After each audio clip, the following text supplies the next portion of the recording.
მოგესალმებით უნილაბის Cyber Talks-ზე. დღეს გვექნება ძალიან საინტერესო თემა. თემა შეეხება თამაშებს და კონკრეტულად თემის დასახელება არის რატომ გახდა პოპულარული მარტივი თამაშები. ჩვენი სტუმრები არიან პავლე დაბატაძე და ცოტნე დევდარიანი. ისინი გიამბობენ ზოგადად თამაშების ისტორიას, მათ სპეციფიკას, რა კატეგორიებად შეგვიძლია დავყოთ ისინი. რა არის დღეს როგორი ტიპის თამაშები არის მოთხოვნადი ბაზარზე და სწორედ აქ შევეხებით მარტივი თამაშებს, ზოგადად რა არის მარტივი თამაშები, რაღაც მაგალითებს განვიხილავთ, პრინციპებს ამ მარტივი თამაშების და როგორ ხდება მონეტიზაცია მარტივ თამაშებში, ანუ რა სარგებლობა მოაქვს ამ მარტივ თამაშებს. საუბარს დაიწყებს პავლესთან ერთად მიმუშავია რამდენიმე წარმატებულ პროექტზე და ძალიან მიხარია ახლა ერთად რომ ვართ აქ. This one, Paula, you can take it all. მოგესალმებით პირველ რიგში. როგორც უკვე თემა მახსენა, რომ ჩვენ ვისაუბროთ ზოგადად თამაშებზე, მოკლედ მოვყვებით ასე ვთქვათ ისტორიას, თუ საიდან იწყება თამაშები, საიდან გაჩნდა საერთოდ, რატომ გახდა ისინი პოპულარული, ასევე რა როლი აქვს მას ყოველდღიურად ჩვენ ცხოვრებაში და ზოგადად მოვყვებით ასევე რამდენად შეგვიძლია გამოვიმუშავოთ რაღაც თანხები და რამდენად სასარგებლო იყოს თამაშები ჩვენთვის. პირველ რიგში თამაშებს უწოდებენ ზოგადად ვიდეო თამაშებს, რაც ათწლეულების განმავლობაში რაღაც ვითარდებოდა და სხვადასხვა ასე ვთქვათ ფუნქციებს იძენდა. წმინდა ესეთი ტექნიკური განმარტებით ზოგადად კონცეფციით დამთავრებული შეიძლება გამომარტოთ როგორც რაღაც ინტერაქცია რაღაც ელექტრონული რაღაც ინტერაქცია, რომელიც რაღაც ხრივ შეიძლება იყოს გართობა და რაღაც ხრივ ეს შეიძლება იყოს შემეცნებითი, ანუ რაღაც ინფორმაციას გვაძლევდეს, რაც სასარგებლო იყოს ჩვენთვის როგორც საგანმანათლებლო, ისე ზოგადად ცხოვრებისეული რაღაც მაგალითები მოგცეს ესე. თავდაპირველად მას უწოდებდნენ ხოლმე ელექტრონულ თამაშებს და დღესდღეობით ეს ელექტრონული თამაშები რაღაც არასდროს არ შეგვხედრია ალბათ ყურთან და უფრო მაინც ვიდეო თამაშებს ეძახიან და ზოგადად ეს მოიცავს რაღაც ფართო ტექნოლოგიებს. პირველ რიგში ეს სიტყვა ვიდეო თამაში თავიდან ესე ვთქვათ შეიქმნა რაღაც უნივერსიტეტებს შორის ძირითადად სადღაც 1950 წლებიდან და ამას არ ქონდა დატვირთული დანიშნულება გართობის. ეს იყო რაღაცა სიმულაციები, რომელიც რაღაც მხრივ საშუალებას აძლევდა სტუდენტებს, ლექტორებს, რომ რაღაც თავისი ასე ვთქვათ, ცოდნა ვიზუალურად ეჩვენებინათ, რაღაც სიმულაციები ყოფილიყო, რაღაც ცდები ჩაეტარებინათ და ნელ-ნელა ამ ცდებიდან განვითარდა უკვე უშუალოდ თამაშები, რასაც დღეს ჩვენ ვთამაშობთ. ზოგადად ნახევარ საუკუნეზე მეტია გასული, რაც ფიზიკოსმა უილიამ ჰიგიბოთამმა შექმნა ესეთი თამაში 1958 წელს პონგი, რაც ვიზუალურად ჩანს უკვე, რომელიც ასე ვთქვათ, ორი ადამიანის ინტერაქცია იყო და ძალიან გავდა სამაგიდო თამაშს, პინგ-პონგს რო ვეძახით, მაგიდის ტენის და მარტივი იყო თამაში, უბრალოდ იყო რაღაცა ღილაკი და პატარა სამოძრაო ასე ვთქვათ, მექანიზმი ფიზიკური რის საშუალებითაც ჩვენ შეგვეძლო პინგ-პონგის სიმულაცია გაგვიკეთებინა. აღსანიშნავია ისიც, რომ ეს ყველაფერი ვიზუალურად ჩანდა დაახლოებით 5 დიუმის სიდიდის ეკრანზე და დიდი მიღწევა იყო იმ დროისთვის ეს ყველაფერი. ზოგადად, როგორც უკვე ვთქვით, საფუძველი ჩაეყარა დაახლოებით 1950-იან წლებში და პირველი ესეთი ყველაზე ადრეული და საინტერესო და უკვე რაღაც წარმატებული თამაში იყო ესეთი Space War, რომელიც შექმნეს მეცნიერთა რაღაცა ჯგუფმა და უკვე 1972-73-იან წლებში უკვე რაღაც არკადული თამაშები შეიქმნა, რომელიც დაახლოებით 1982 წლამდე ძალიან პოპულარობით სარგებლობდა. ნელ-ნელა უკვე დაიწყო მაგ ხანაში უკვე რაღაც სათამაშო კონსოლების შექმნაც, რაც საშუალებას აძლევდა უკვე რომ ფართო მასებზე ყოფილიყო ეს თამაშები, ეს ყოფილიყო უკვე გართობის წყარო და აი მაგალითად გვაქვს ერთი Atari 2600 და Intellivision. ასევე იყო სხვადასხვა მოწყობილობების კონსოლები, რომლებიც გამოირჩეოდნენ თავიანთი ასე ვთქვათ, რაღაც განსხვავებული სპეციფიკებით, ზოგს ჰქონდა დამატებით ჯოისტიკი, ზოგს სხვანაირი პულტი ჰქონდა და საინტერესო ისიც, რომ ეს ყველაფერი ხელს უწყობდა იმას, რომ რაღაც მხრივ ტელევიზიაც ვითარდებოდა და უკვე ჩვენ შეგვეძლო ეს კონსოლები დაგვიერთებინა ჩვენს ტელევიზორზე, გვექცია ისინი მონიტორებად და უკვე სახლში რაღაც სათამაშო მოწყობილობა, სათამაშო გარემო შეგვექმნა. პრინციპში პონგის მრავალი კლონი შეიქმნა მერე უკვე, როდესაც ეს მასობრივად წამოვიდა თამაშების ინდუსტრია და დაახლოებით როგორც თქვი 1982 წლამდე იყო ეს ძალიან დიდი ბუმი არკადულ თამაშებზე. ზოგადად ეს თამაშების შემდეგ უკვე დაიწყეს ავტომატიზაცია და ასე ვთქვათ ისეთი თამაშების აპარატების შექმნა, რომელიც რაღაც თანხაზე და ფულზე ითამაშებდნენ უკვე. და ამან ჩაუყარა საფუძველი რაღაც კაზინოებს, რომლებიც სამომავლოდ საკმაოდ ასე ვთქვათ მოიცვა ამერიკის ნევადა შტატში რაღაც ტერიტორია, სადაც უკვე უშუალოდ გახდა თამაშები ძალიან პოპულარული, როგორც გასართობი თვალსაზრისით და ასევე ადამიანების დროის გასაყვანი. ზოგადად როგორც უკვე ვთქვით, ზოგადად თამაშები ხშირ შემთხვევაში გამოიყენება და მოხარებლები გამოიყენებენ გასართობად. მაგრამ თამაშებს ძალიან დიდი დანიშნულება აქვს ასევე შემეცნების თვალსაზრისით. ხშირ შემთხვევაში ჩვენ შეგვიძლია დიდი ინფორმაცია მივიღოთ თამაშით, ასევე ალბათ გაგვახსენდება ყველასაც, რომ როდესაც ბავშვები ვიყავით და როდესაც რაღაცას ვაკეთებდით, ყოველთვის თამაშით ვსწავლობდით. და ძალიან მნიშვნელოვანია, რომ თამაშების სწორად შერჩევა მოხდეს მშობლების მიერ ბავშვებისთვის, მათი განვითარებისთვის და მათი სწორად რაღაც სწორი კუთხით განათლების მიცემისთვის. თანამედროვე სამყაროში ძალიან დიდი რაოდენობა, ასე ვთქვათ, დიდი პროცენტული რაოდენობა სტატისტიკის მიხედვით აქვს smartphone-ის მომხმარებლებს. ანუ ამით იმის თქმა მინდა, რომ ძალიან დიდად აქვთ წვდომა საზოგადოებას ამ მოწყობილობებზე.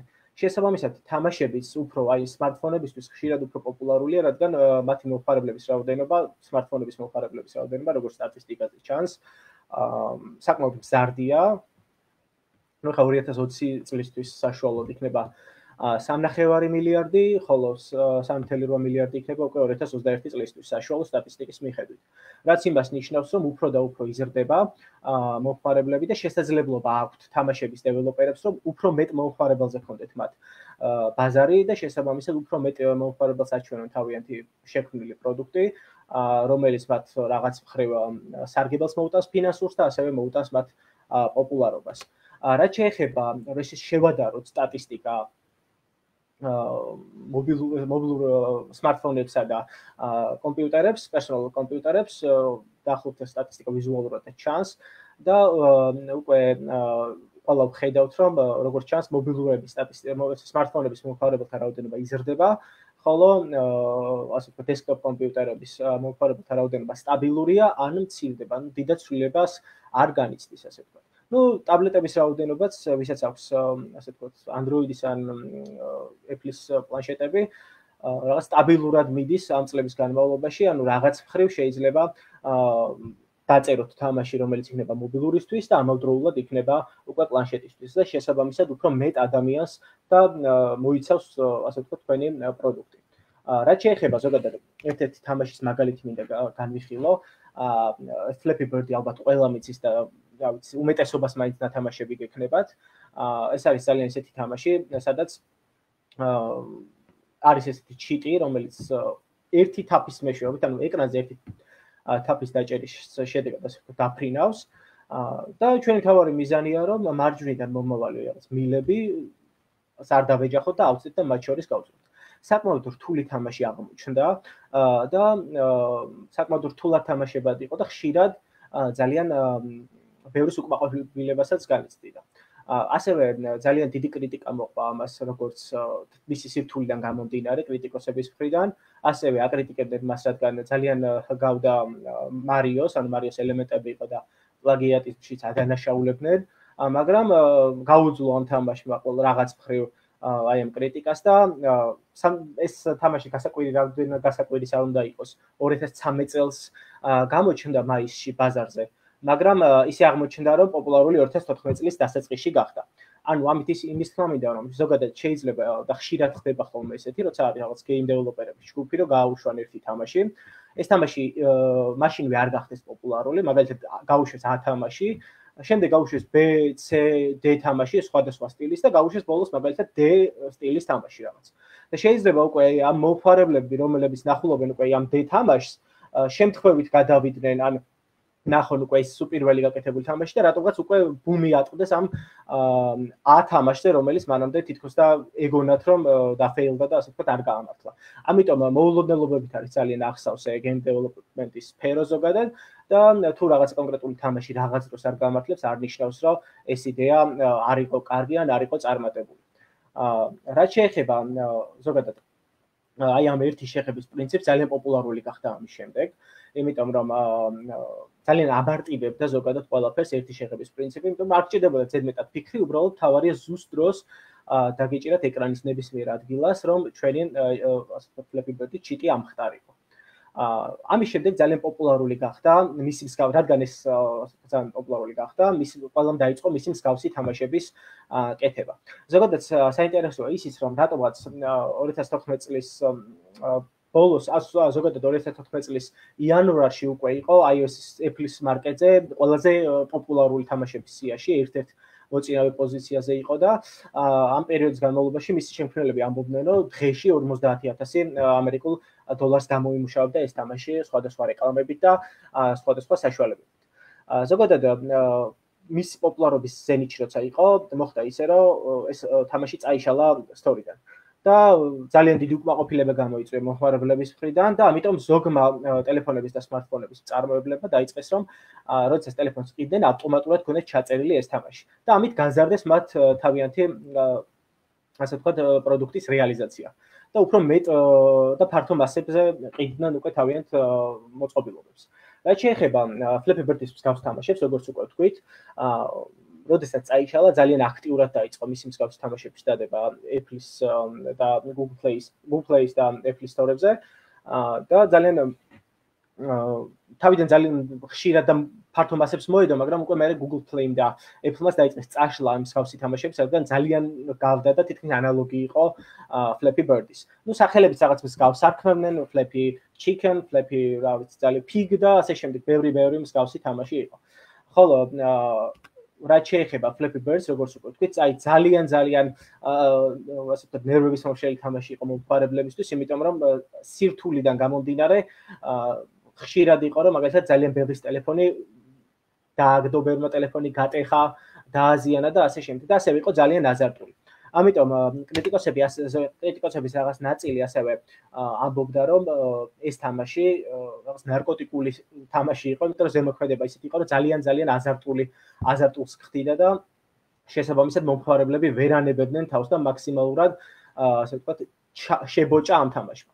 ნუ როგორც თქვი უკვე რაღაც ანალოგები შეიქმნა Flappy Bird-ის, სხვადასხვა ვარიაციები, გარემოებები იცვლებოდა, როგორც თქვი, თვითონ ეს თავარი პერსონაჟიც იცვლებოდა და ეხლა ამ შემთხვევაში მაგალითი მინდა გითხრათ, როცა მართვა შეიცვალა, ეხლა უკვე თაფის პრინციპით არ იყო და უბრალოდ სანამ დაჭერილი ქონდა ხელი, შეგეძლო თითის ზევითქობით მოძრაობით გემოძრავებინა თვითონ ჩიტი. და ამით ეს შედარებით უფრო მარტივი ვერსია იყო. მაგრამ რა თქმა უნდა, Flappy Bird-ი დარჩა Flappy Bird-ად. ასევე იყო შეიქმნა შემდეგ უკვე ონლაინ ვერსია, სადაც შეგეძლო შენს მოთამაშეს, სადაც შეეძლო შენს მოთამაშეს ეთამაშეს სხვა მთელი მსოფლიოდან მოთამაშეებს შორის და ასე ვთქვათ, გამოჩენილიყო ვინ იყო ყველაზე კარგი და ვინ იყო საუკეთესო, აი რაღაც ონლაინ Flappy Bird-ის თამაში. მე რა თქმა უნდა, 3D-ც არ ჩამორჩებოდა და შეიქმნა Flappy Bird-ის 3D ვერსია, რომელმაც ასე თუ ისე გაამართლა, მაგრამ საერთო ჯამში იმ შედეგს მაინც ვერ მიაღწია და ვფიქრობ, რომ ვერც მიაღწევდა, რაც თვითონ ორიგინალმა Flappy Bird-მა შეძლო, მაგრამ როგორ არის იცით, ეს თამაშები, როდესაც იდებოდა, ხშირ შემთხვევაში სწრაფადვე იშლებოდა და მალევე შლიდა Google-ი, რადგან საჩივრები შედიოდა, რომ მსგავსი იყო Flappy Bird-ის. შემდეგ გამოჩნდა Flappy Donkey, როგორც თქვი, მსგავს თამაშებს, როდესაც ქმნიდნენ ყოველთვის რაღაც არქმევდნენ Flappy, ყველაფერს ერქვა Flappy. ან პირიქით, რაღაცა birds ტოვებდნენ და რაღაც სახელს უცვლიდნენ, ეს იმიტომ რომ ნუ ალბათ მარკეტინგული ხრიკი იყო იმისათვის, რომ რაც შეიძლება მეტი გამომწერიყოლო და გადმომწერიყოლო და აი ამ თამაშს და ეს იყო ესეთი თამაში, სადაც საშუალება გეძლეოდა ფინავი კალათბურთის ბურთით, რაღაც სხვადასხვა კალათებში და სხვადასხვა გოლებში გამძვრალიყავ. ასევე შეიქმნა რაღაც Flappy Bird-ის ტექნიკური ანალოგი, რა თქმა უნდა, მოყვარულების მხრივ ინტერნეტში წავაწყდი, სადაც რაღაც მექანიზმი შექმნეს ელექტრომაგნიტით, სადაც ამოძრავებდნენ მოკლედ ამ ჩიტს და ესე Flappy Bird-ის ფანებმა ესე გამოხატეს თავიანთი აღფრთოვანება ზოგადად ამ თამაშზე. შემდეგ უკვე 2014 წლის აგვისტოში Flappy Bird-ის განახლებული ვერსია, სახელწოდებით Flappy Family Birds შეიქმნა, რაც საშუალებას აძლევდა მომხმარებლებს, რომ დამოუკიდებლად სახლში ასე ვთქვათ, ეთამაშათ რამდენიმე ადამიანთან ერთად, რამდენიმე პლეიერთან ერთად. შეიძლება აერჩიათ ობიექტები, როგორი ყოფილიყო ეს ჩვენი ჩიტი ვიზუალურად და ასევე სირთულე, რამდენად რთული ყოფილიყო. ხოლო როდესაც გამოიცა ეს Flappy Birds Family, ეს ექსკლუზიურად იყო Amazon Fire TV-ისთვის მხოლოდ. ესე გამოიყურებოდა ვიზუალურად, როდესაც ორში ხდებოდა თამაში, ორ პერსონაჟს შორის ვიზუალურად ეს გამოიყურებოდა როგორც თქვი და ასევე ჩანდა ოპონენტი ორივე ეკრანზე და შესაძლებლობა ჰქონდა რომ გენახა შენი ოპონენტი სად მდებარეობდა რომ მაქსიმალურად მისთვის გადაგესწრო და მასზე მეტი ქულა დაგიგროვებინა. ზოგადად მინდა ვისაუბრო ახლა თამაშების აქტუალურობაზე. აი სადაც უნდა წააწლეთ მეტროში, ავტობუსში, ავტობუსის გაჩერებასთან, სუპერმარკეტში, სკოლაში შესვენებაზე, უნივერსიტეტში, კაფეტერიაში ან სახლში ზოგადად ყველგან შესაძლებელია თამაში. მით უმეტეს მაშინ, როდესაც smartphone-ებზე ამ ხელა მოთხოვნაა, ესეთი სიძლიერის smartphone-ები გამოდის მსოფლიოში და ამავდროულად საშუალება გვაქვს, რომ აი Google Play-ის და App Store-ის საშუალებით გადმოვწეროთ და წვდომა გქონდეს ნებისმიერი ტიპის თამაშზე. რა თქმა უნდა, ეს ყველაფერი უნდა იყოს ჩვენზე მორგებული. და ჩვენი სურვილებიდან გამომდინარე, ეს თამაშები შეგვიძლია თვითონ Google-იც გვთავაზობს ჩვენი სურვილიდან გამომდინარე, როგორი სტილის თამაშები შეიძლება მოგვეწონოს. ზოგადად, რადგან ესეთი გავრცელებული და მრავალფეროვანია თამაშების ასე ვთქვათ, სპეციფიკა და კლასიფიკაცია არის როგორც საინფორმაციო თამაშები, სადაც მაგალითად არის ქვიზები, რომელთაც შეგვიძლია შევამოწმოთ ჩვენი ცოდნა, არის ლოგიკური თამაშები, სადაც მხოლოდ აზროვნებით შევძლებთ რაღაც შედეგამდე მიღწევას, არის ესეთი მარტივი თამაშები, რაზეც ზოგადად საუბარი მაქვს, რომ აი ყველგან შეძლებთ თამაშს. და თუნდაც სტომატოლოგიურ კაბინეტში ზიხართ და 5 წუთია დარჩენილი თქვენს დრომდე შეგიძლიათ აი ამით მოკლათ დრო. თან ზოგადად როგორც უკვე ვთქვი, Flappy Bird-ის მსგავსი თამაშები იმიტომ ხდება პოპულარული, რომ დაახლოებით სიმარტივეს მოითხოვს ჩვენგან. არ მოითხოვს ზედმეტ დაფიქრებას, არ მოითხოვს ზედმეტად სტრესს, არ გვღლის და პირიქით განსატვირთად ძალიან მოსახერხებელი, რადგან უბრალოდ ერთი თაფის საშუალებით შეგვიძლია რაღაცები გავაკეთოთ და თამაშში გავიმარჯვოთ. ძალიან საინტერესო ასევე რომ ძალიან გავზარმაცდით, ზოგადად გაზარმაცდა ასე თუ ისე მსოფლიო და დიდად ან იმდენი პრობლემების გამო ზოგადად არ ფიქრობენ და არ ხარჯავენ დროს იმაში, რომ რაღაც კონკრეტულ მობილურის თამაშის დროს დაძაბონ გონება. ამიტომ უფრო ურჩევნიათ ხოლმე რაღაც განსატვირთი თამაშები და ვფიქრობ, სწორედ ამიტომ გახდა ესეთი მარტივი თამაშები ერთი თაფის ფუნქციით, რომ არის ან უბრალოდ სკროლის ფუნქციით ესეთი პოპულარული. და ამავდროულად, რა თქმა უნდა, არ არის მნიშვნელოვანი ეს რა სახის თამაში იქნება, რაც უფრო მეტი მომხმარებელი ყავს შესაბამისად თამაშის ავტორებს უფრო მეტი შემოსავალი აქვთ ფინანსურად, რაზეც შემდეგ უკვე მომავალში რამდენიმე წუთში ცოტნეც შემოგვიერთდება მაგ თემით და ზოგადად თამაშები შეიქმნა უკვე თამაშებმა ისეთი სახე მიიღო რომ ეს ყველაფერი არის გართობისთვის და რა თქმა უნდა ძალიან მნიშვნელოვანია რომ მოვიძიოთ ასევე შემეცნებითი თამაშები რომლებიც საკმაოდ მომრავლდა უკვე მათ შორის ქართულიც და ძალიან მნიშვნელოვანია რომ აი თამაშებით ერთი მხრივ განვიტვირთოთ და მეორე მხრივ ინფორმაციაც მივიღოთ. უკვე ცოტნეს შეძლებს ალბათ რომ გააგრძელოს.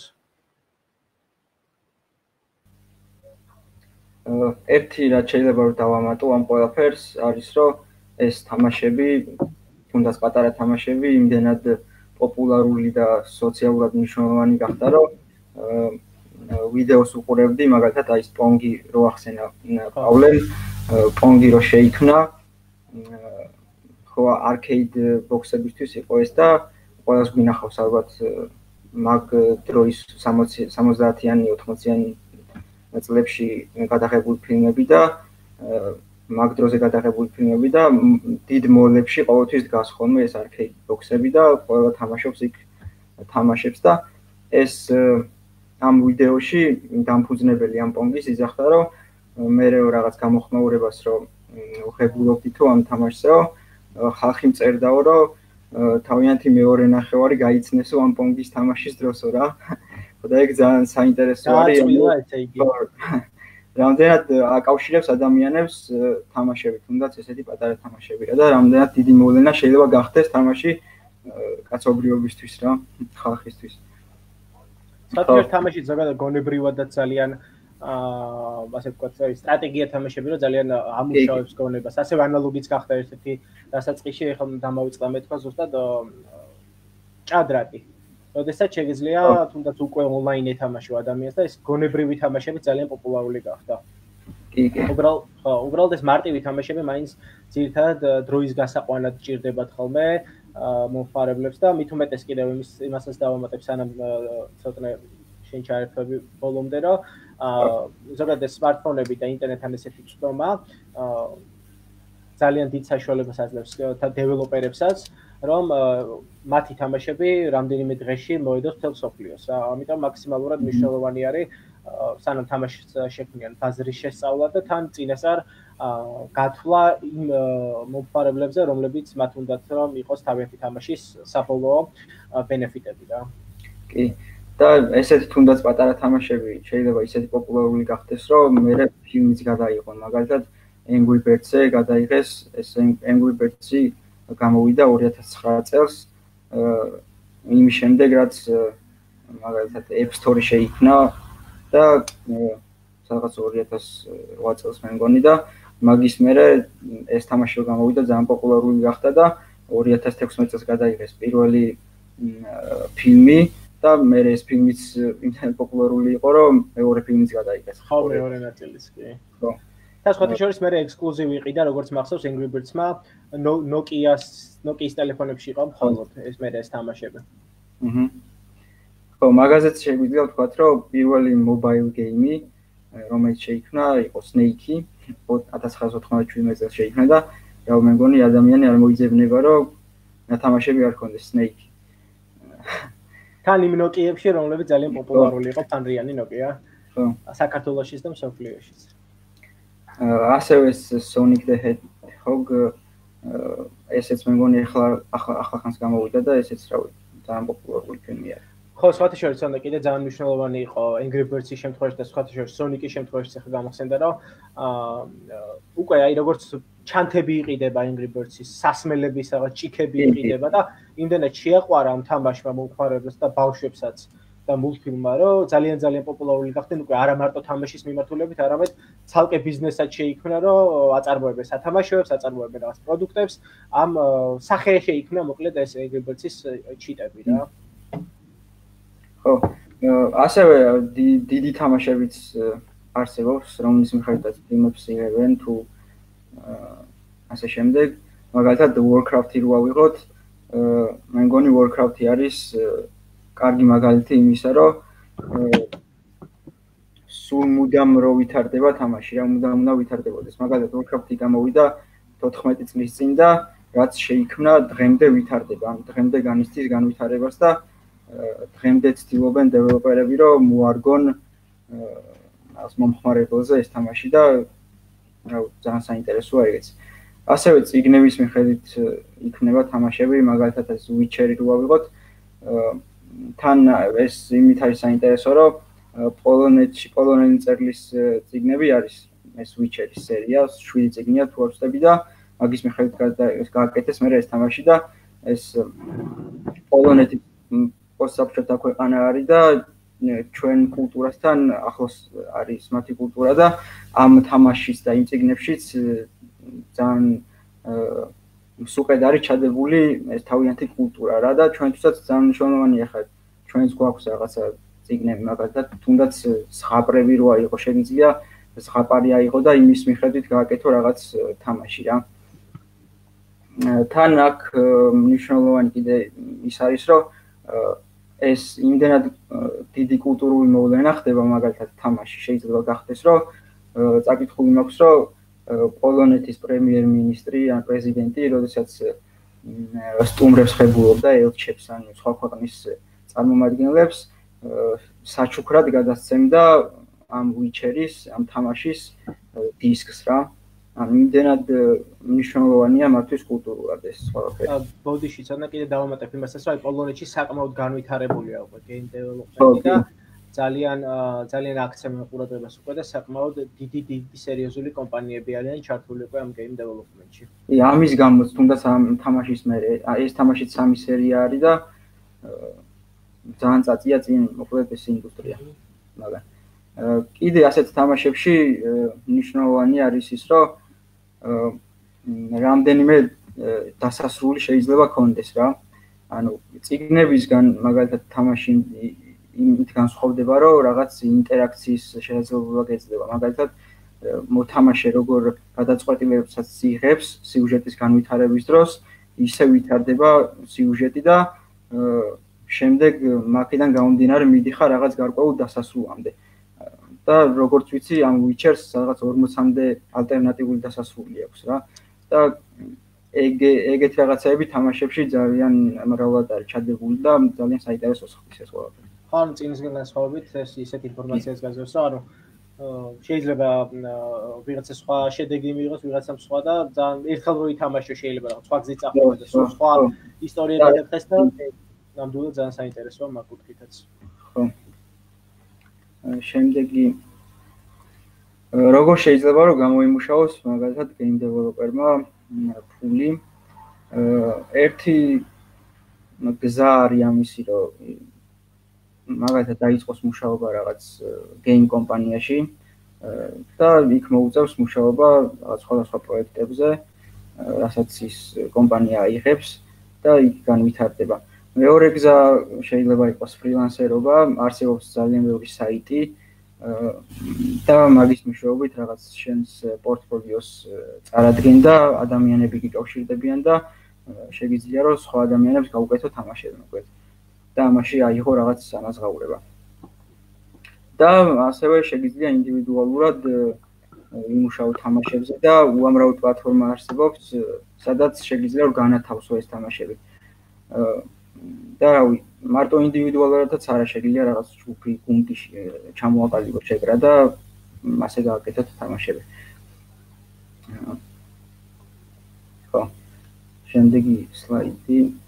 ხო, მონეტიზაცია თამაშებში ასევე ერთ-ერთი გზა არის თანხის გამომუშავების, მაგალითად თამაშებში როცა რეკლამებს ან ბანერებს განათავსებ და საკმაოდ ის არის გავრცელებული გზა არის ფულის გამომუშავების ეს მაგალითად Duolingo არის კიდე ენის შესწავლის აპლიკაცია და იმის მაგალითად რო განვიხილოთ იქ არის მაგალითად რაღაც წინადადება რო შეგეშლება რაღაც სიცხეს გაკლებს და მე გთავაზობს რომ რაღაც ვიდეოს უყურო, რეკლამას უყურო სხვა კომპანიის და მოგემატება მოკლედ სანაცვლოდ მოგცემს იმ გულს და შეგიძლია მე განაგრძო სწავლა. ასე რომ ძალიან ბევრი მეთოდი არსებობს ამ მონეტიზაციის თამაშებში. შემდეგზე ანუ იმის დამატება მინდა რომ ზოგადად ეგ რაც თქვი რა ვიდეოები მართლა ძალიან საინტერესოა და ხანდახან არის ხოლმე რა როდესაც თამაშობ მობილურში და რაღაც ისე ტურში ხარ გასულო თითქმის უკვე რაღაც ძალიან მნიშვნელოვან ადგილას ხარ მოკლედ მისული და იმ მომენტში წააგებ ძალიან კარგი საშუალებაა ხოლმე მაგ კუთხით ვიდეოს ყურება როცა გაძლევს რაღაც საშუალებას გააგრძელო იმ წერტილიდან თამაში და რა თქმა უნდა ამის მხრივ როდესაც შენ უყურებ ვიდეოს და აუცილებელია რომ ბოლომდე უყურო სხვა შემთხვევაში არ გაძლევს საშუალებას შუა პროცესში რომ გამორთო ხდება გადამოწმება რამდენად ბოლომდე უყურე და სხვა შემთხვევაში არ გაგაგრძელებებს და ამით უკვე ვიდეოს შემთხვევაში უკვე უფრო მეტი ხანხა ერიცხება თვითონ უშუალოდ ამ თამაშის ავტორებს და რაღაც მხრივ არის ხოლმე ხანდახან და თუნდაც უკვე ძალიან არაპოპულარული გახდა თავიდან იყო ესეთი თამაშები ხანდახან იყო ესეთი თამაშებში ესეთი სიტუაცია როდესაც შუა თამაშისას უცებ ამოგიხდებოდა ბანერი და შედეგად იყო ესეთი რაღაც ძალიან აგრესია სიწვევდა მოხმარებლებში იმიტომ რომ ხა როგორია თამაშები და უცებ ამოგიხდება ბანერი და შეიძლება სრულიად შემთხვევით დაგეჭიროს რეკლამაზე ეს აგრესიული რაღაც გაგიწყდეს თამაში მაგალითად ხო აი ზუსტად და გაგიწყდეს თამაში უცებ გადაგიყვანოს სადღაც და ძალიან დიდ აგრესიას იწვევდა და ძალიან კარგად მოიფიქრეს ამ კუთხით რომ უკვე არავინ გაიძულებს შენ რომ მაინც ეკრანი ამოგიხდეს თამაშის დროს, უბრალოდ გთავაზობს, რომ თუ გინდა მაგალითად ან ხშირად არის ხოლმე რაღაცა ქულას რო დააგროვებ, გეუბნება რომ გაასამაგე ქულა თუ ვიდეოს უყურებ. ამ ხრივ შენ არაფერი გაკვდება, ჩვეულებრივ როგორც მომხმარებელს უყურებ ვიდეოს და ქულები გემატება პირიქით, მაგრამ სამაგეროდ ემატება თვითონ უშუალოდ თამაშის ავტორებს, რომლებსაც რაღაც გარკვეული თანხა ერიცხებათ და გარკვეულად ეხმარები კიდეც მათ, რომ უფრო და უფრო მეტად განვითარდნენ. აი ამის დამატება მინდოდა. ხო, პირველი ნაბიჯები პროგრამირებაში. თუ მაგალითად არ გაქვს არანაირი გამოცდილება პროგრამირებაში და ეხლა იწყებ, ძალიან კარგი პლატფორმა არის Scratch-ი. ასე საიტია Scratch.mit.edu. ეს MIT არის კომპანია, რომელმაც შექმნა Scratch-ი და ეს Scratch-ი გაძლევს საშუალებას, რომ რაღაც პატარა-პატარა თამაშები გააკეთო. კოდის წერა აქ არ გიწევს, პირდაპირ ჩაშენებული არის შიგნით ყველაფერი, ფუნქციები, ცვალები და ასე შემდეგ და ძალიან კარგია, რომ რაღაც ლოგიკა განავითარო და რაღაც ლოგიკური ჯაჭვები გააბა რაღაც ობიექტებს შორის, მოკლედ. და თან აქ თუ დაუკვირდებით, ფაზლებად არის ეს ფუნქციები და ცვალები და ანუ უფრო მარტივდება, მოკლედ ერთმანეთში ჩასმა და რაღაცა პატარა-პატარა თამაშების გაკეთება. თან შეგიძლია რომ მე ატვირთო და გაუზიარო სხვას და სხვისი გაკეთებულ თამაშებიც ნახო და რაღაც ინსპირაციებიც აიღო, თუნდაც ესეთი ძალიან მარტივი თამაშებისგან.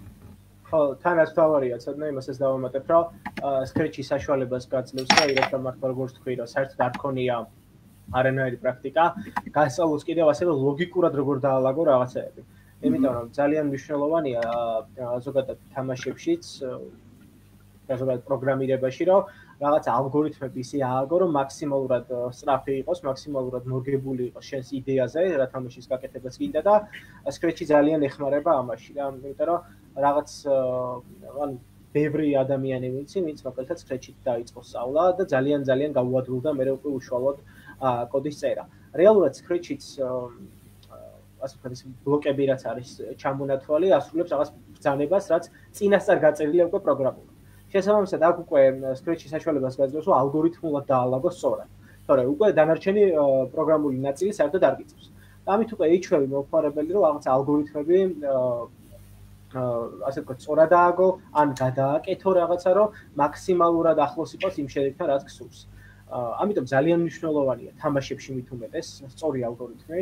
პირველ რიგში ეს ხელს უწყობს იმას, რომ სწრაფი იყოს თქვენი პროგრამა, მაქსიმალურად არ კონდეს მას რაღაცა ეგრეთ წოდებული ლაგები და შესაძლებლობა კონდეს, რომ ნაკლებ, ანუ მაქსიმალურად ბევრ მოწყობილობაზე გაეშვას. ამით იმის თქმა მინდა, რომ როდესაც ნელ-ნელა ვითარდება ტექნოლოგიები, ხშირად ძველ ტელეფონებზე, ძველი ტელეფონის მომხმარებლებს აღარ მისდით აპდეიტები და ვეღარ იყენებენ. ამიტომ თქვენი თამაში თუ მაქსიმალურად ოპტიმიზირებული იქნება და მაქსიმალურად გამართული იქნება უკვე სუსტ მოწყობილობებზე, ჩათვალეთ, რომ ბაზარი უფრო მეტად გახსნილი და შეგიძლიათ უკვე როგორც სუსტი ტელეფონებისთვის, როგორც ძველი ტელეფონებისთვის ამუშაოთ და ძველ ტელეფონების მომხმარებლებიც ყავდეთ, როგორც ასე ვთქვათ, პროდუქტის მადლიერი მოთამაშეები, ასევე ახალი smartphone-ებისიც.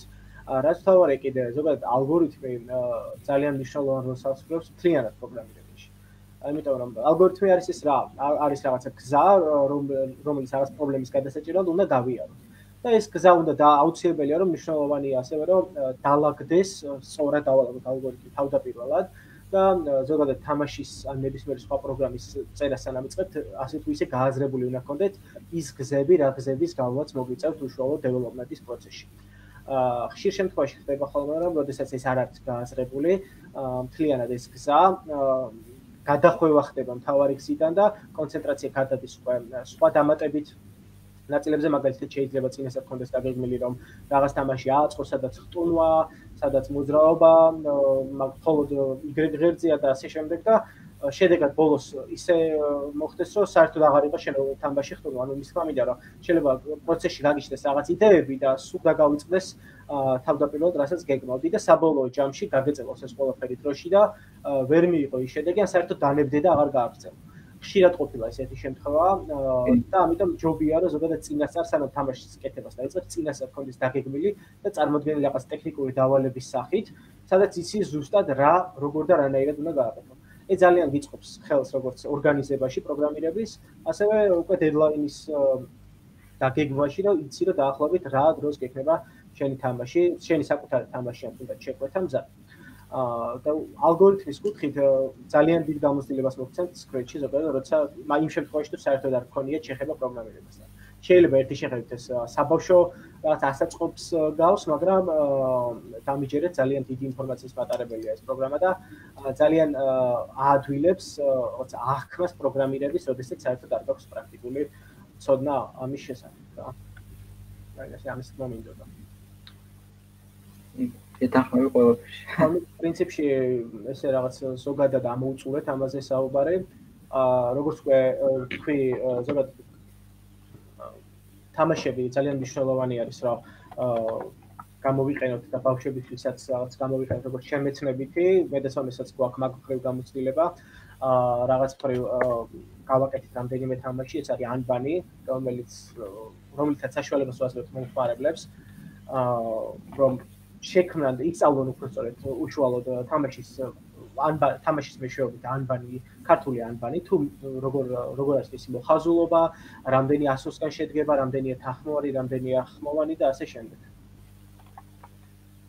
კი, სიტყვანაც გავაკეთეთ მეორე თამაში, სიტყვანა ხია, თან ორივე არის თორზე და შეუძლია ყველას რომ ხო, სიტყვანაც იყო ესეთი ჩემი იდეა იყო და მედაც მე ერთად განვახორციელეთ.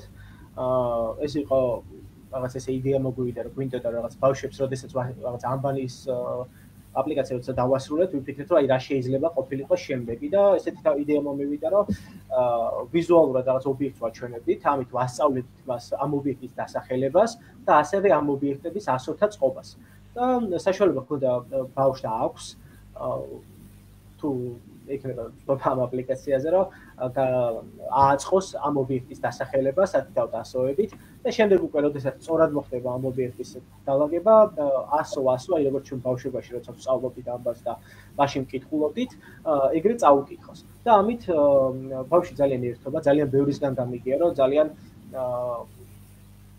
ჯერ პირველ რიგში გახარებიათ რომ აი როგორ არსებობს ეს თამაში და ძალიან მოსახერხებელი ძალიან მოწონს ბავშვებს და თან ამავდროულად უთქვამთ რომ აი რამდენიმე სიტყვა თურმე ისწავლა ჩემო შვილმა აპლიკაციის მეშვეობით და ესენი როცა მოდის აქ მომხმარებლებისგან ძალიან სასიამოვნო და პირიქით უფრო მეც ტიმის გვაძლევს ხოლმე მეც და ცოდნასაც რა რომ გეუბნებიან რომ რაღაც ეხლა თამაშებ ჩემი შვილი და რაღაც ეს ისწავლა და ის როგორ გააკეთოს ან რაღაცა ან ხანდახან არის ხოლმე თავი და პირველად ეს სანამ დავტესტეთ იყო ხოლმე შემთხვევა რომ გვეუბნებოდნენ რომ აი ეს ხმაც რო იყოს მაგალითად თითო ასოზე და დავამატეთ რომ თითო ასოს როცა მოკიდებ მაშინ ვეიძახის ხმას რომ თუ ბავშვს გაგონილი ხმაგეთა ჯირაფი მაგრამ არ იცის როგორი წერება შეუძლია ბგერებითაც ააწყოს უკვე თვითონ ამ კუთხით ძალიან საინტერესო პროექტი გამოვიდა და რა თქმა უნდა ვაპირებთ კიდე გაგრძელებას რაღაც იდეებიც გვაქვს და ნელა ალბათ მედეცინაც ჩვენი მხრივ რაღაც მაგკუთხით გავერთებით და ენთუზიაზმით გავაკეთებთ რაღაცებს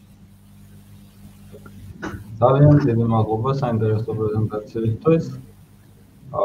სანამ მომხმარებლის კითხვებზე გადავალთ, მეც მაქვს ერთი-ორი კითხვა, მაგრამ შევახსენებ იმ ლაივში გიყურებს, რომ თქვენ შეგიძლიათ ლაივზე კომენტარებში დატოვოთ თქვენი კითხვები, რომლებიც გსურთ, რომ ჩვენ სპიკერებს დაუსვათ და მე გავაჟღერებ მათ და მე ერთად ვეცდებით, რომ უპასუხოთ. მანდა მაინტერესებს თქვენ თვითონ game developing-ის გარდა მაინტერესებს თუ ხართ gaming-ი დაკავებული. თვითონ რამდენად თამაშობთ კომპიუტერულ თამაშებს? სიმართლე გითხრა, პირადად მე გეტყვი, რომ სამწუხაროდ ეხლა ვეღარ ვახერხებ ნადას ფიზიკურად დროის არ ქონის გამო და ძირითადად უფრო ამას თუ თამაშობ იმიტომ რომ აი რაღაც ახალია რაღაცა ვნახო მექანიზმები როგორ ხდება რომ რაღაც წარმოვიდგინო დაახლოებით გონებაში და დავალაგო რომ მე რო დამჭირებს რაღაც გაკეთება იქ რა სტილით არის რა ძალიან მიყვარს ხოლმე ძირითადად მიყვარს ხოლმე თამაშობ ხოლმე უფრო racing game-ებს სადაც მანქანებით Need for Speed ძალიან მიყვარს და რა ვიცი წლები ალბათ რაც თამაშობ თითქმის ყველა ვერსია მაქვს ალბათ ნათამაშები და მანდაც უკვე როგორც პროგრამისტი როდესაც თამაშობ სულ ვაკვირდები ადრე საერთოდ ვაკვირდებოდი ხოლმე რაღაცას უბრალოდ ვირთობოდი მაგრამ ეხლა უფრო ვაკვირდები პროცესს, აი მაგალითად, თუნდაც Call of Duty-ს თამაშის დროს იტყვის გასროლა როგორ ხდება, რა ტრაექტორიით მიდის, დაჯახების დროს როგორ აფიქსირებს, როგორ არის გამოთვლილი მაგალითად სხვადასხვა იარაღებზე, სხვადასხვა სიმძლავრის ტყვიები, რა რეალში ფეთქდება მაგალითად რაღაც ნაღმი და ასე შემდეგ და იმდენად დამღლელია მე ეს ყველაფერი პროცესი გინდა არის. მერეც მალევე ვეშვები ხოლმე, იმიტომ რომ ესე ძალიან დამღლელია გონებისთვისაც მაგკუთხით. მაგრამ საერთოდ როცა დრო მაქვს ძალიან მცირე და ეს როგორც გეიმერი უკვე ვეღარ ვთამაშობ და ვერ ვარ, მაგრამ თუ რაღაც ახალი გამოვა, ყოველთვის ვცდილობ ხოლმე რაღაც ვნახო, რა სიახლე არის და თუ რაღაც ესეთი სიახლეა საინტერესო, ვფიქრობ ხოლმე რომ გავაანალიზო მთლიანად და იმიტომ რომ მე საბოლოო ჯამში როცა მე რომ მომიწევს მსგავსი რამის გაკეთება, ძალიან მიაძულდება უკვე მანამდე ნაფიქრი ამ ყველაფერს და პროცესს უფრო აჩქარებს ასე ვთქვათ, კეთების პროცესს. თუნდა შეიძლება სიტყვი. მეც რავი, ბავშვობაში უფრო ვთამაშობდი ხოლმე ბევრს. და ეხლა უფრო ნაკლებად, მაგრამ ეხლაც მიყვარს და ვთამაშობ ხოლმე. უფრო ისეთი თამაშები მიყვარს აი Firewatch-ი თუ იცით. ან გარემოც რომ რაღაც ძალიან კარგი არის და უბრალოდ გარემო ისეთი ლამაზია რომ შეგიძლია საერთოდ არ ითამაშოს ამას. დაჯდე და უყურო. ხო. Stories არ გაყვერა ამბავს და უბრალოდ იგოდია, ანუ იმდენად მიზიდველი არის. ხო თამაშობდი Far Cry 3-ს და მან თქონდა ეგ მომენტი, რომ მაშინ ძალიან მაგარი გრაფიკად ითვლებოდა ის თვითონ ატმოსფერაც იყო ჯუნგლები და ზღვის პეიზაჟები იყო რაღაც მომენტში დღეს უყურებდი და ერთგვარი ის ქონა ტელეპორტს მიკეთებდა ოფისში რა ქვია ქალაქის იმაში გარემოდან მიკეთებდა პირდაპირ ტელეპორტს სადაც იმაში სოფლის გარე სამყაროში ძალიან კაი შეგრძნება იყო. ხო, არა, თამაშები ზოგადად ძალიან კარგია კიდე იმ ხრივაც, რომ რაღაც ანუ სხვანაირად გაფიქრებს ზოგადად რა შეიძლება რაღაც სხვა სამყაროს გიშლის და გიხატავს, რაზეც შეიძლება არც გიფიქრია და ზოგადადაც თამაშის დროს შეიძლება რაღაც ისეთი იდეები მოგივიდეს, რომ რეალურ ცხოვრებაში ძალიან გამოგადეს. ბევრ რაღაცასაც სწავლობ კიდეც, თუნდაც გადარჩენის თამაშები რო რაღაცები, ხო? სადაც საგადო გეიმები ძალიან ბევრ რაღაცას სწავლობ რა. გეგმავ კიდეც რაღაცას, რომ როგორ გამოიყენო რაღაც პროდუქტი სწორად, რაღაც ფიჩერები რაც აქვს ყოველი თამაში რაღაც შესაძლებლობები, რომ სწორად დაგეგმა, რომ გაიმარჯვო ან გადარჩე და ასე შემდეგ. ძალიან მაგ კუთხითაც გონებისთვისაც ძალიან მნიშვნელოვანი. მაგრამ რა თქმა უნდა, ყველაფერში არის ზომიერება საჭირო. არც ძირითადად მხოლოდ თამაშია არის რაღაცა საშუალება და არც თამაშის გარეთ. ანუ იმის თქმა მინდა, რომ ზომიერება არის ძალიან მნიშვნელოვანი, როგორც გეიმინგში, ასევე ცხოვრებაში და ყველაფერში რა. და ძალიან მნიშვნელოვანია, რომ ზოგადად თამაშის დროს, ესე ჟღერს თამაშის დროს ზომიერება დავიცვათ რა და მართლა შეიძლება 48 საათი, 2 დღე გადამული და 3 დღე გადამული არ ვითამაშოთ, იმიტომ რომ რაღაც მხრივაც შეიძლება დავიზიანოთ ჯანმრთელობა. მაგრამ მახსოვს Diablo-ს მარათონზე გარდაიცვალა ერთ-ერთი მოთამაშე, რაც 3 დღიანი თუ 4 დღიანი გადამული მარათონი მოაწყო და ბოლოს ვერ გაქეჩი. ხო, ანუ იცი რა არის, მე მაგის გამო დაახლოებით ახლა ბავშვებში უფრო და რაღაცა მშობლებს ძალიან აგრესია აქვს ზოგადად თამაშების მიმართ. იმიტომ რომ ხშირ შემთხვევაში ზომიერებას არ იცავენ ბავშვები და დიდხანს რო თამაშობენ, უკვე მშობლებს აგრესიაც აქვს თამაშების მიმართ რა. ყოფილა შემთხვევაში მე ბავშვებსაც ვასწავლები თამაშებს და თამაშს ვასწავლი კიდეც და მე თამაშს ასწავლეს და ყოფილა შემთხვევაში მშობელი პირველი კითხვა არის რომ აი იცით რა ვეღარ სულ თამაშობს და რაღაც აგრესია ხო არ ექნება ბავშვს და რას თამაშის ხო არ ასწავლეთ და ჩვენ ვეუბნებით რომ არა პროგრამირებას ვასწავლით და პირიქით ბავშვი უკვე სარგებელს და ცოდნას იღებს რომ თავისი შექმნილი თამაში ითამაშოს რა. და ამიტომ ძალიან მნიშვნელოვანია ზომიერება, როგორც ბავშვებში, ისე მოწმილებში. ნუ როგორც ყველაფერში. ხო, თვითონ ფიქრობენ რაღაცებს და თვითონ ალაგებენ როგორ წაიყვანონ თამაში და ძალიან კარგი არის ახლა მაგის საშუალება რო აქვს ესეთ პატარა ასაკში რა. ხო, აბა ესე რო თქვა ჩვენ დროს თო ინტერნეტ კაფე თუ გაიხსნებოდა და შუქი თუ იყო, მაჩინ გვიხარო და ყველასთან ხელმობა. ხო, აი უნილაბშიც ახლა მაგალითად დავიწყებთ ასე ვთქვათ სწავლებას. მანდ შესაძლებლობა ეხება თუ უკვე თავიანთი იდეა რაც იქნება საბოლოო პროექტად, რაღაც პროდუქტად შექმნა და ის ცოდნა რაც უნდასაც მიიღებენ იმ 3 თვის განმავლობაში რაღაც რეალურ პროდუქტად აქციონ. ძალიან მნიშვნელოვანია კიდე რომ Unity-ში ვასწავლით ჩვენ და შესაბამისად შესაძლებლობა აქვს სტუდენტს იმის რომ რეალურად შექმნას თამაში დაწეროს რაღაც ერთ პლატფორმაზე, C#-ზე, Unity-ში და ეს ერთი თამაში მცირე ცვლილებებით გაუშვას როგორც iOS-ზე, Apple-ის მარკეტზე, ასევე Android-ზე, შეუძლია Xbox-ზე, PlayStation-ზე, Web-შიც გაუშვას, WebGL-ზე დაიბილდოს, Windows-ზე, Mac-ზე, მოკლედ ყველაფერზე შეუძლია. ხო, ძალიან ბევრ პლატფორმაზე შეუძლია და ეგეც ძალიან დიდი პლუსია, როცა დამწყები დეველოპერი ხარ, რომ მაქსიმალურად დიდ ბაზარს მოიცავ რა, ასე ვთქვათ რა. საკუთარი შემოქმედება. რამდენი პირობა თქვენი game development-ში გამოჩენა, აი, რამდენი გათქვათნა პირველი თამაში შექმნა, რა იყო ეს პირველი ისტორია, რომ დღეს მე თამაში შევქმნი დღე დადგას ცხოვრებაში.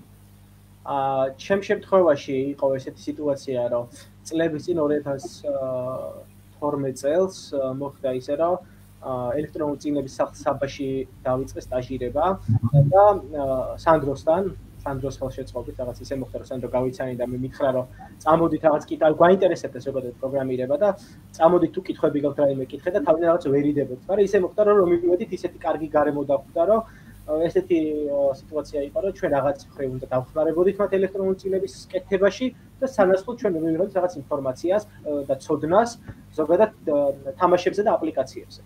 მე ისე მოხდა, რომ იქ შევქმნით რაღაცა თამაშები, შევქმნით განათლების სამინისტროსთვისაც რაღაც თამაში, რაც დღემდე არის ბუკებში და აღარც მახსოვდა და შემთხვევით რაღაც პროექტზე რომ მუშაობდი ბუკში რომ დამხვდა, რომ ამის წრემლები გამახსენდა ის წლების წინანდელი წვალება, რომ თავიდან ვაკეთებ ხა პროექტს და ცოტა იმდენად რომ არ გაქვს რაღაც მომენტში. ბევრად მეტი დრო გჭირდება, როცა გამოსილება არ გაქვს, რომ ეს ყველაფერი ისწავლო და რაღაც პროდუქტი შექმნა. და რომ მახსოვდა, რომ რაღაცეების დროთვის ღამეებს ვათენები და ბევრი წვალება მიწევდა.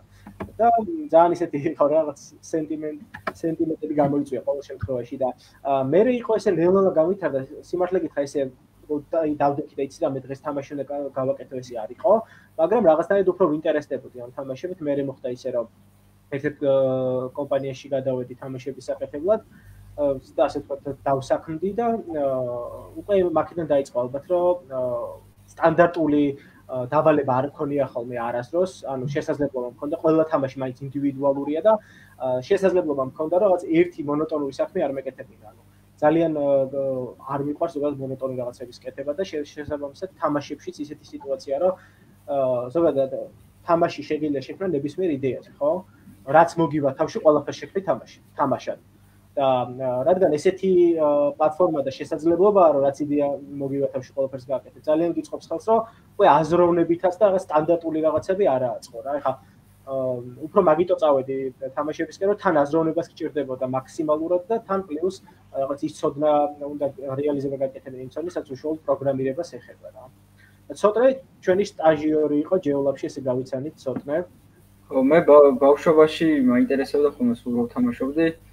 ეს როგორ არის გაკეთებული მაგალითად და როგორ დაწერეს ეს და რაღაც ეგეთი რაღაცები, მაგრამ მე ცოტახეთ მიმავიწყდა ეს ყველაფერი. და აგერ 2 წლის წინ გამახსენდა და GeoLab-ში მივედი სტაჟირებაზე და იმის მერე რაღაც სხვა პროექტებზე და თამაშებზე მუშაობდი. ხო, რაღაც პროექტად მუშაობთ პედელსონე და ერთად ვაკეთებთ რაღაც თამაშებსაც. დავით ბუჯიაშვილი არის ჩვენი ერთ-ერთი მაყურებელი, რომელსაც ასეთი კითხვა აქვს, რომ მარტივი თამაშების დეველოპინგიც მარტივიაო? არა. რაღაც მხრივ კი და რაღაც მხრივ არა. გააჩნია ჩვენ როგორც ჟაკუთხით შევხედავთ. როდესაც უკვე გვაქვს ასე ვთქვათ Flappy Bird-ი, რაღაც colored game-ები, სადაც აი ფერებს ესვრი მარტო რაღაც ობიექტებს, ან იყო ესეთი თამაში სახელი ზუსტად არ მახსოვს, წრეში რაღაც ისრები უნდა გესროლა და რაც შეიძლება მეტი ის არ უნდა ჩაგეტია. ხო, ანუ მარტივი თამაშები. ანუ პრინციპი როცა ათვისებული გაქვს, აი ხა Flappy Bird-ის ნაირ თამაშს, როდესაც გაიგებ პრინციპს ზუსტად რა როგორ კეთდება, 2 საათში დაწერ ნებისმიერ მსგავს თამაშს Flappy Bird-ისას. ეს ამისად ძალიან მარტივია. მაგრამ როცა უკვე თავიდან ფიქრობ შენ როგორი მარტივი თამაში უნდა იყოს, თუ არ მიამსგავსებ მაგას, უკვე ძალიან რთულია ესე წინასწარ პროგნოზირება ამის მარტივითება თუ არა. ანუ იმის თქმა მინდა რომ რაღაც მხრივ თუ ყველაფერი გააზრებული გაქვს და ტექნოლოგიაც იცი, მარტივია მარტივი თამაშების კეთება, მაგრამ თუ დამწყები ხარ და თან არც ფლოპ ინფორმაცია ზოგადად როგორ მუშაობს, რა ალგორითმები შეიძლება დაგჭირდეს და ყველაფრის თავიდან გოფიქრება გიწევს, რა თქმა უნდა რთულია. მაინც ხო, ალბათ შემდეგი ისე დავითისგან არის კითხვა, დაუცხრელად კითხვები, შემდეგი კითხვა იყო, რომ მათემატიკა რა დოზით გჭირდება მეგობრებო მუშაობის პროცესში, ანუ რამდენად სიმართლეა, რომ მათემატიკის სიღრმისეული ცოდნის გარეშე საინტერესო თამაშს ვერ შექმნით. აქ ალბათ უფრო გულისხმობს ბექის ნაწილს, თუმცა ფიზიკა იქნება თამაშის ან მათემატიკები დათვლები ფულებს არის ჩემს მაგაზე გავცემ ხოლმე პასუხს. კარგი კითხვაა ძალიან, მართლა საინტერესო და კარგი კითხვა. ზოგადად ჩვენი კურსის შემთხვევაში მსგავს რაღაცებზე მათემატიკასაც ვიხსენებთ ხოლმე, იმიტომ რომ ხშირ შემთხვევაში, როდესაც დაინტერესებულები არიან ან არ ახსოვთ საშუალო სკოლის მათემატიკა, ან არ ქონიათ უფრო მეტად საშუალება რომ განევითარებინათ თავიანთი მათემატიკა, რეალურად Unity-ის საშუალებას გვაძლევს რომ რაღაც მის არსებულ ფიზიკებით და ფიზიკით საშუალება მოგცეს რომ მინიმალურად გამოვიყენოთ ფიზიკის ცოდნა და მათემატიკის ცოდნა. მაგრამ როცა გვჭირდება რაღაცა კომპლექსური და ისეთი გარემოს მოწყობა როგორც არასტანდარტულია მაგალითად, რაც შეიძლება Unity-ს არ ქონდეს ბიბლიოთეკაში, მაშინ მოგვიწევს ჩვენით შექმნა, ეს იქნება, გრავიტაცია და მსგავსი ფიზიკური ობიექტის ფორმა და ასე შემდეგ აქვს Unity-ს, მაგრამ მაგალითად ქონდა ესეთი შემთხვევა, როდესაც მაგალითად ვაკეთებდით, რომ ობიექტის მიმართ წრეზე უნდა გაჩენილიყვნენ სხვადასხვა მტერი ობიექტები და ნელ-ნელა უნდა უახლოვდებოდნენ მათ. შესაბამისად ალგორითმი უნდა მოგვეფიქრებინათ ჩვენით, იმიტომ რომ ესეთი გამზადებული მზა და ამ ბიბლიოთეკა არ არსებობს ობიექტების წრეზე გაჩენის. ამისათვის დაგვჭირდა რომ გაგვეხსენებინა და გაგვემეორებინა სინუსები და კოსინუსები. იმის თქმა უნდა რომ რეალურად კუთხის ვარენდომების კუთხეს, რენდომად ვიღებთ რაღაც კუთხეს, გაკუთხით უნდა გაგვეჩინა რომ ყოველთვის სტანდარტულად ერთი წერტილი არ წამოსულიყო, ვიღებდით სტანდარტულ რადიუსს, თუ რა დაშორებით ყოფილიყო ობიექტი და ნელ-ნელა ვამცირებდით ამ რადიუსს და ნელ-ნელა უახლოვდებოდა იმ გამოთვლით ცენტრამდე. ხოლო, როდესაც კუთხეს ვცვლიდით, კოორდინატებს ვიღებთ x, y სხვადასხვა სინუსების და კოსინუსების მეშვეობით, არკსინუსები და არკოსინუსები დაგვჭირდებოდა, რომ კუთხიდან გამომდინარე მიგვეღო ციფრები და რეალურად ესეთი დონის მათემატიკა დაგვჭირდა. და ამიტომ იმის თქმა მინდა, რომ რეალურად მათემატიკის ცოდნა ესე სტანდარტულ თამაშებში, რაც უკვე თითქმის ან მარტივ სტანდარტულ თამაშებში შეიძლება არ დაგვჭირდეს, მაგრამ თუ რაღაცა კომპლექსური დავალება გვინდა, რომ აი მაინც და მაინც ესე გვინდა, რომ მოხდეს აი თუნდაც მაგალითად როგორც წრეზე ობიექტების გაჩენა, კონკრეტული დაშორებით და ასე შემდეგ რაღაც მსგავსი სტილით მოგვიწევდა მათემატიკის რაღაც მსგავსი დოზა დაგვჭირდებოდა მათემატიკის. და დამოკიდებულია მაინც ამოცანაზე. თუ რა ამოცანის გადაჭრა გვინდა. შემდეგი შეკითხვა არის ნიკოლოზ კაჩიბაიასგან. შეკითხვა არის შემდეგში, რომ რამდენად კარგი შემოსავალი აქვს თამაშების შექმნას. რასაც მეტნაკლებად ისაუბრეთ პრეზენტაციაში, მაგრამ მე მინდა დავამატო კიდე რაღაც ნაწილი, რაც მე თან მაინტერესებს. ანუ როგორც ვიცით, საქართველოში მაგალითად არ არის Play Store ოფიციალურად. ანუ უბრალოდ საიტკენს მომყავს კითხვა არის, რომ აი საქართველოში ვიცი რომ რამდენიმე ქართული თამაში დევს Steam-ზე მაგალითად. გვაქვს Play Store-ს რაღაცა და ის გზა როგორ არის რომ დაუშვათ დამწყებმა game developer-მა შექმნა თავისი პირველი თამაში, რაღაც თავისი შიდა ტესტირება გაიარა მობილურზე მაგალითად სადაც და თulis რო უკვე ღირს რო მეგობრებსაც აჩვენოს, ამათ მეგობრებში გულისხმობ რომ შეძლო სადმე დაფაბლიშება ამ ყველაფრის და მე გადაზიარება. იმისთვის რომ მონეტიზაციამდე მივიდეს საქართველოში დამწყებ game developers რანაბიჯების გადადგმა სჭირდება. ხო, პირველ რიგში რა თქმა უნდა მოუწევს რაღაც აკაუნტის გაკეთება, როგორც Play Store-ზე, ასევე iOS-ის შემთხვევაში, App Store-ზე, რაც ფასიანია, Play Store-ის შემთხვევაში, როგორც მახსოვს, ეს არის $25 და სხვა შემთხვევაში სრულიად თავისუფალი ხარ გადასახადებისგან, ხოლო iOS-ის შემთხვევაში ეს არის $100 წელიწადში. ანუ ყოველ წელს გიწევს შენი აკაუნტში რაღაც თანხის გადახდა, ფიქსირებულის. რაც შეეხება თამაშს, ხშირ შემთხვევაში და ყველაზე მარტივი გზა ის არის ბანერების ჩასმა. ანუ იქ სვამ უკვე Google-ის AdSense, ასე Google-ის რეკლამებს და Google უკვე თვითონ წყვეტს რა აჩვენოს მომხმარებელს. ხშირ შემთხვევაში თვლიან ხოლმე სოფლიო ბაზრისთვის და არა მხოლოდ საქართველოსთვის, მაგრამ გააჩნია თამაში რამდენად ახლოს არის აქტუალურ თემებთან. მაგალითად ერთ-ერთი ქართული თამაში ძალიან პოპულარული, ნელა ზვიადი ქვია, რაღაც adventure თამაში ვით არის, რაღაც მარიოს არის რაღაც ეგეთი. ნუ იმიტომ რომ ხა ყველასთვის ცნობილია ეს ფრაზა ნელა ზვიადი და გამოვიდა როგორც ხალხს მეორე ვერსიაც ქართული დეველოპერების გაკეთებულია. ანუ ეხლა მაგას რაღაც კუთხით მხოლოდ ქართველები ყავს გადმომწერები. მაგრამ ვინაიდან და რადგანაც და სამწუხაროდ ცოტანი ვართ ეს ქართველები, ნელა ზვიადის მუღამი შეიძლება ვერ გაიგოს უცხოელმა. ამიტომ ძირითად შემთხვევაში მაინც გათხოვ თუ გვინდა რომ რაღაც კომერციული იყოს და არა მხოლოდ გასართობი, გათხოვ უნდა გქონდეს სოფლიო ბაზარზე. და ძირითად შემთხვევაში, რადგან როგორც უკვე აღნიშნე, რომ საქართველოში არ არის გახსნილი Google Play, ინაპები, ანუ შიგნით ყიდვა არ არის შესაძლებელი ესე მარტივად. ანუ ქართული ანგარიშზე ესე ვერ დაგისვამენ იმ თანხას. რა თანხაც შეიძლება ვიღაცამ შეიძინოს, მაგალითად სკინი, შეიძინოს ციცოცხლეები და ასე შემდეგ. ამიტომ ყველაზე გამართლებულია მაინც რეკლამები. უკვე Google-ის მეშვეობით აი ამ რეკლამებით შემოსული თანხა რო გიგროვდება რაღაც ეტაპზე, ზუსტად არ მახსოვს, მე მგონი $76 თუ რაღაც უნდა დაგიგროვდეს, რომ გამოტანა შეძლო. მაგრამ რა თქმა უნდა, ეს ყველაფერი დამოკიდებულია იმაზე, რაც უფრო მეტი თამაში გედება Play Store-ზე. იმიტომ რომ ხა ერთი თამაში, როგორც უკვე აღნიშნე, მაგალითად ვთქვი, თუნდაც Flappy Bird-ზე რომ 2013-ში გამოვიდა მეტი და 2014-ში გახდა პოპულარული. შეიძლება თამაში მაშინ პოპულარული არ გახდეს, გაუშვა მეორე, მესამე, მეოთხე თამაში და მეხუთე თამაში როცა გაუშვა, მეხუთე თამაში და მოხმარებელმა აღმოაჩინოს, რომ უი თურმე რა ის პირველი თამაში რა კარგი ყოფილა და უცებ ბუმი აწყვდეს შენ პირველ თამაშზე. ძალიან ისეთი რაღაც ხრივ დაუგეგმავი არის ეს ბაზარი, მაგრამ თუ გავარდა თამაში, საკმაოდ დიდი შემოსავლები არის, იმიტომ რომ არსებობს კიდევ კომპანიებიც, რომლებიც მაგალითად ყიდულობენ შენ თამაშს, ან შეგიძლიათ გაუკეთო მათ და მიყიდო.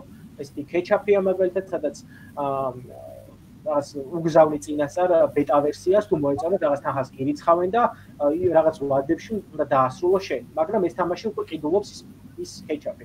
ძალიან ბევრი ქართველიც მუშაობს ხათშორის მაგ კუთხით, რომ რაღაც თამაშები გაუკეთოს, ეგეც კომპანიებს რომ იმათმა მე რაღაც გაუშვან და მათი სახელით დაიდოს Play Store-ზე რა.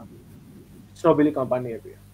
ხო, და ამიტომ როდესაც საუბარი გვაქვს ამ შემოსავალზე, ჯობია სოფლიო ბაზარზე იყოს გათვლა, ვიდრე ქართულ ბაზარზე, იმიტომ რომ მაინც ასე თუ ისე ცოტანი ვართ და თუ თემატური არ არის და რაღაცა და რაღაც გასართობად არ გვინდა თუნდაც იდეა შემოსავლიანი არ იქნება მაგით.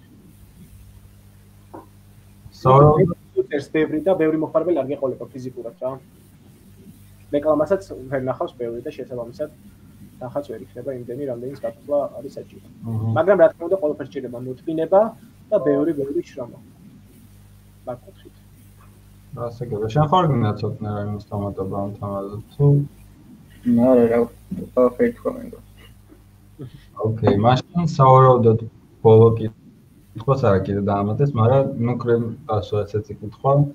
თუმცა შევამბობ, რომ რომელი პროგრამირების ენები გამოიყენება ძირითადად თამაშებში, ვიცი რომ სხვადასხვა ენჯინებს იყენებთ ხოლმე და თუ გამოდგება ერთი პროგრამული ენა ამდენიმე ძრავში, ალბათ გულისხმობს ერთი მულტიპლატფორმულობა რომ მოხდეს, ანუ ერთი ენა რამდენიმე სხვადასხვა ძრავთან სამუშაოთ, როგორც არა Unity და Unreal Engine, ასევე დანიშნებით არჩევენ დეველოპერები, რომელი ძრავი ჭირდებათ. Unity-ში ვიყენებთ ჩვენ მაგალითად C#-ს. და Unreal Engine როგორც ვიცი C++-ზე. C++-ი არის Unreal Engine და Unreal Engine-ში კიდე შეიძლება აწყო რეალურად კოდის გარეშეც რაღაცა და ის Scratch-ის მსგავსად ანუ აი ძალიან მარტივად ვთქვათ ბლოკებით აწყო რაღაც ბრძანებები რაც წინასწარ არის გამზადებული და უშუალოდ კოდის წერა ესე არ გიწევს რაღაც ეტაპზე. მაგრამ რაც შეეხება Unity-ს ადრე იყო ესეთი შესაძლებლობა რომ JavaScript-ს დაგეწერა Unity-ისთვის, ანუ შეიძლებოდა ერთ პროექტში ერთი ფაილი და ერთი ობიექტი გემართა JavaScript-ით, ხოლო მეორე ობიექტი C#. ასევე იყო ესეთი პროგრამული ენა BOO, მაგრამ ეს ორივე საბოლოო ჯამში ამოიღეს, იმიტომ რომ სავარაუდოდ ძირითადი მასა მაინც C#-ზე წერდა და ჯერჯერობით C#-ზე მხოლოდ შესაძლებელი Unity-ში პროგრამულად გამართვა. რაც შეეხება, როგორც თქვი უკვე, თემო პლატფორმებზე გაშვებას, ანუ ამ ენჯინებიდან გაშვებას, როგორც უკვე აღნიშნეთ, ნუ Unreal-ზე ძირითადად აკეთებს, სხვა შორს ეხლა განახლებული Unreal-ი საოცრება არის, ძალიან ბევრი რაღაც დაემატა, ასევე რაღაც ფილმებსაც live რეჟიმში არენდერებენ Unreal-ით და ძალიან საინტერესოა მაგ კუთხითაც როგორ განვითარდა ასე ვთქვათ და ესეც სწრაფად ამ ბოლო წლებში ის Unreal Engine-ი და რაც შეეხება Unity-ს შესაძლებლობა გაქვს რომ როგორც უკვე აღნიშნე ერთი დაწერილი კოდით და მცირე ცვლილებებით რამდენიმე პლატფორმაზე ერთდროულად გაუშვა. ამით ზოგავ რეალურად პროგრამულ რესურსს, რომ როდესაც გჭირდებოდა მანამდე მაგალითად ერთი დეველოპერი Android-ისთვის ცალკე, ერთი დეველოპერი iOS-ისთვის ცალკე, თუ გინდოდა ყველაფერი ვებში გაგეტანა, ვებ დეველოპერის სრულდებოდა, იმასაც ცალკე აეწყო ეს ყველაფერი და Unity-ს საშუალებას მაკუთხით გაძლევს, რომ iOS-ს გაუშვე შენი დაწერილი აპლიკაცია, Android-ს გაუშვე ერთი დაწერილი აპლიკაცია, ასევე მცირე ცვლილებებით WebGL-ზე დაბილდოდა გაუშვა სერვერზე და ნებისმიერ ადგილას განათავსდა და ნებისმიერი წერტილიდან ჰქონდეს მომხმარებელს სტობა შეცაიძე აი ამ თამაშით ასე ვთქვათ. და რა თქმა უნდა შეიძლება Windows ვერსია, Linux-ისთვის, Mac-ისთვის და Xbox-ი და PlayStation-იც კიდევ ახსენე მანამდე და მაგ კუთხით ძალიან კარგია, მით უმეტეს როცა დამწყები ხარ, რომ ბევრ ბაზარს მოედო და მაქსიმალურად პოპულარული გახადო შენი თამაში სხვადასხვა პლატფორმაზე. და ასევე რა თქმა უნდა Steam-ზეც განთავსება შეიძლება თავისუფლად Unity-ის თამაშის. რაც თავარია, Unity-ში აქვს შესაძლებლობა developers რომ შექმნას თავის თამაში სამ განყოფილებიანი თამაში, როგორც ვირტუალური რეალობის გარემოში, ანუ შექმნას ვირტუალური რეალობის თამაში და დადოს თუნდაც მაგ კუთხით სპეციალურ მარკეტებზე, სადაც VR თამაშები არის და ამ კუთხითაც მოიზიდოს მომხმარებლები, ასევე შეიძლება augmented reality თამაში, სადაც თვითონ ანუ გარემოსთან ერთად ხდება augmented reality, ხო არის, აი გარემოსთან ინტეგრირებული რაღაც ვირტუალური რეალობა. აი Pokemon Go-ს მაგალითი ვთქვა. ანუ Pokemon Go რო ახსენოთ, ანუ მარტივად მოხდებიან. ხო, აი Pokemon Go-ს მაგალითად პრინციპში შეიძლება ითქვას, რომ Unity-ში შეიძლება მსგავს რაღაც გაკეთება და აი Pokemon Go-მას თავის მხრივ რაღაც პოპულარობა მოუტანა და სხვა მხრივ განვითარება მოუტანა აი ამ game development-ის მიმართულებას უკვე augmented reality-ში და. მახსოვს რომ Pokemon Go პანდემია იყო რაღაც ცალკე. კი. სამწუხაროდ ხშირად ცუდად დასრულდა რაღაც მომენტები, იმიტომ რომ ხალხი ქუჩაზე გადადიოდა დაუფიქრებლად, რომ თუნდაც ის Pokemon-ისთვის რაღაც ესროლათ და პირად ავტოვარიის შემთხვევებიც იყო სამწუხაროდ. ამიტომ ზომიერება, როგორც უკვე ვთქვი, მანამდე ყველაფერში საჭიროა ზომიერება. გონ დღეისთვის მე კომენტარს არ მივიღებთ, იმიტომ რომ რაღაც პაუზა არის. შესაბამისად უნდა დაგემშვიდობოთ, უმეტესი მადლობა საინტერესო თოკისთვის და გამოცდილების გაზიარებისთვის. მადლობ თქვენ ყურადღებისთვის და მომავალ შეხვედრამდე. დროებით და წარმატებებს გისურვებთ ყველას. ასე მადლობა.